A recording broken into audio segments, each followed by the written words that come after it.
गोविंद भाई ए देश रे आम अधिकार खोजिबा कौन भोट बेपारी को शरण न पशिले तो आम गाँ गहली जीवन बंचीबा कष्ट क्षमतारे थिबा नेता न चाहिए एठी 80 वर्षर बुढ़ा बुढ़ी की वार्धक्य भत्ता भी मिलुनी पान टांगी रोउतिबा लोकंकु पक्का घरटीए पाई साहाय्य मिलुनी कि चाषीर बिलरे पानी माड़ेनी थाना कचेरी न्याय मिलुनी भोट बेलू शासक दल कहे तम पाई सबु योजना करिछु तमे आमको भोट दियो आ विरोधी दल कहती तम बेकार पुओ झील बाप माँ बुढ़ा बुढ़ी पर्यंत आमे समस्त को हजार हजार उजाड़ी दबु तमे आमको भोट दियो।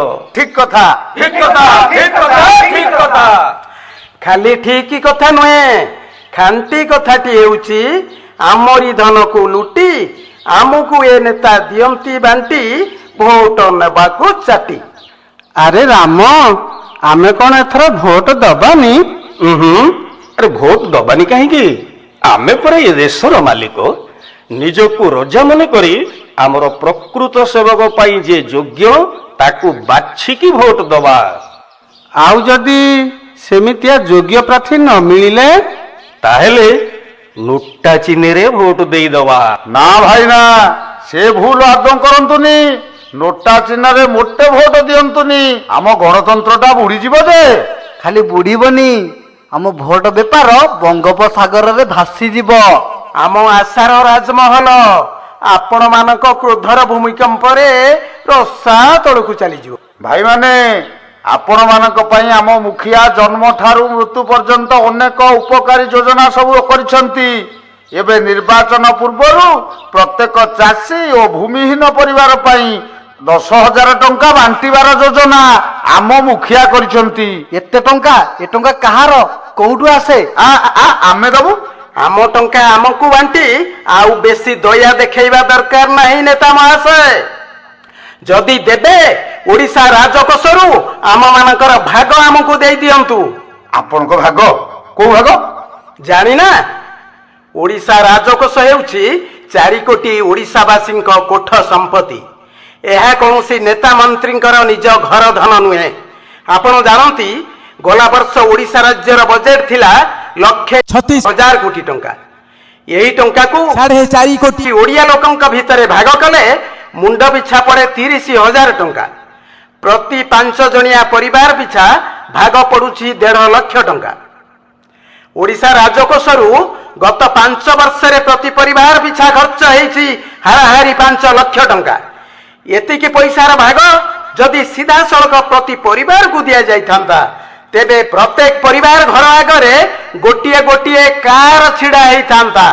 नचेत सेही अर्थर उपयोग करी ता परिवारर गरीबी संपूर्ण हटि जाई थांता। किंतु कोन कल आम भाग तो देलो नहीं बरं ओडिशा लोकंक मुंड बंधा देई आपणक सरकार 91,000 कोटी टंकार ऋण आनी आम उपरे लदी देइछंती जहा प्रति ओडियार मुंड पिछा 20,000 टंका। ठीक कथा ठीक कथा एते कथा आम भाग हमको मिल जाउ उचित। हां मिल जाउ उचित नियाती मिल जाउ उचित। पारिबेनी से आदौ पारिबेनी आम दल ही ओडिशा को विकास पथरे आगेई नेबो। हाँ आपण तो 5 वर्ष तले कहिथिले विदेशरु सबु कला धन फेराई आनिबे आउ प्रत्येक परिवारर बैंक खाता रे 15 लाख टंका लेखाई जमा हेई जिवो। चातक भଳି आमे चाहि रहिछु केबे केबे केबे तांको पाखरे उत्तर नहीं। ये देशर विकास केवल कांग्रेस दल द्वारा संभव।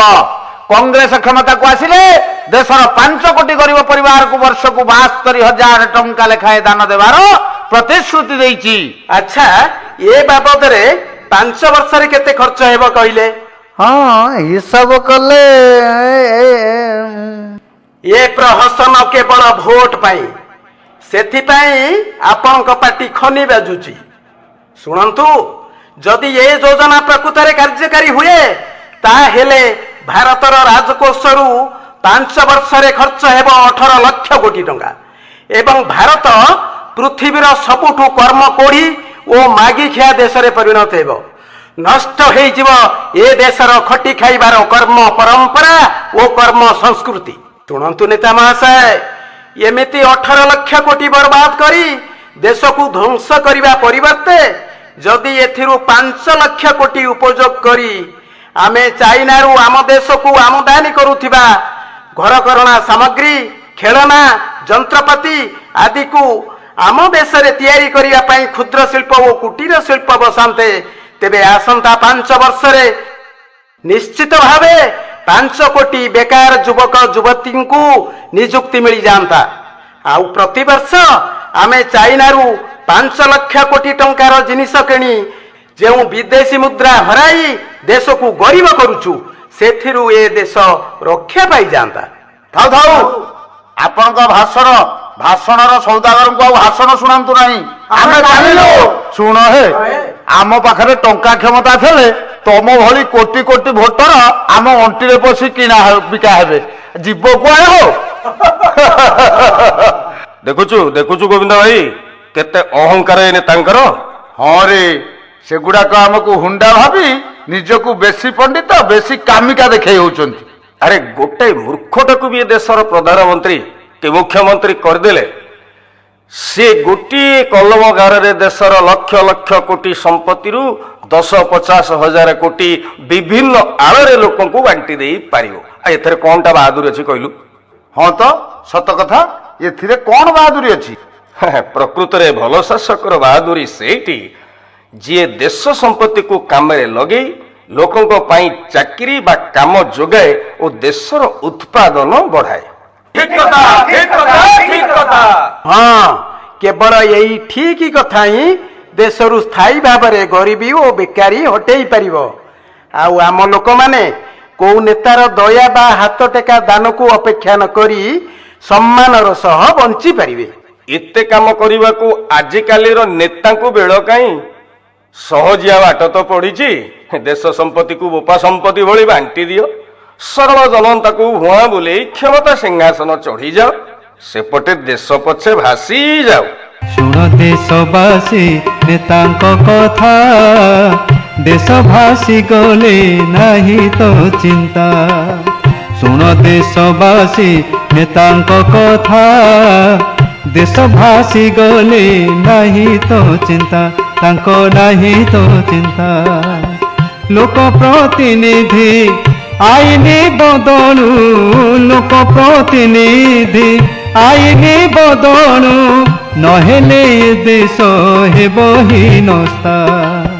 ଶୁଣ ଦେଶବାସୀ ନେତାଙ୍କ କଥା, ଦେଶ ଭାସି ଗଲେ ନାହିଁ ତ ଚିନ୍ତା, ତାଙ୍କ ନାହିଁ ତ ଚିନ୍ତା। ରାଜନୀତି କଲେ ଜୀବନ ବୃତ୍ତି, କେବେ ଛାଡ଼ିବନି ତାଙ୍କୁ ଦୁର୍ନୀତି।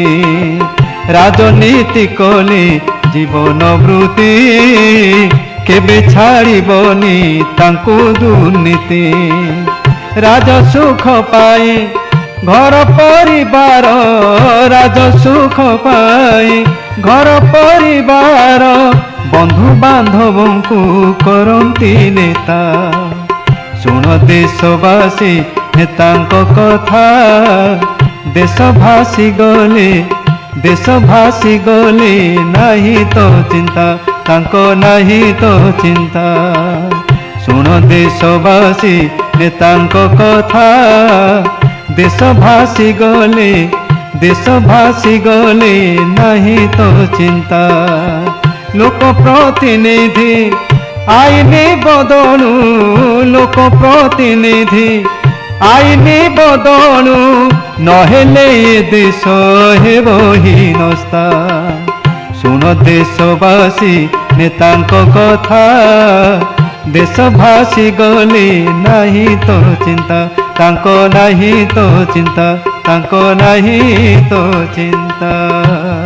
ସ୍ୱାଧୀନତା ପରେ 70 ବର୍ଷ ହେଲା ନେତା ଗଢୁଥିଲେ ଜନତାଙ୍କ ପାଇଁ ଆଇନ। ଆସ ଆମେ ଜନତା ଏବେ ଗଢିବା ନେତାଙ୍କ ପାଇଁ ଆଇନ। ଭଏସ୍ ଅଫ୍ କମନ୍ସ ପତ୍ରିକା ତରଫରୁ ଏହା ଥିଲା ଏକ ସଚେତନତା କାର୍ଯ୍ୟକ୍ରମ।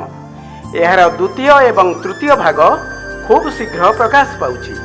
ଆପଣଙ୍କୁ ଅନୁରୋଧ, ଆପଣଙ୍କ ମତାମତ ଏଥିରେ ପ୍ରଦତ୍ତ ହ୍ୱାଟ୍ସଆପ୍ ନମ୍ବର ବା ଇମେଲ ମାଧ୍ୟମରେ ନିଶ୍ଚିତ ପଠାଇବେ।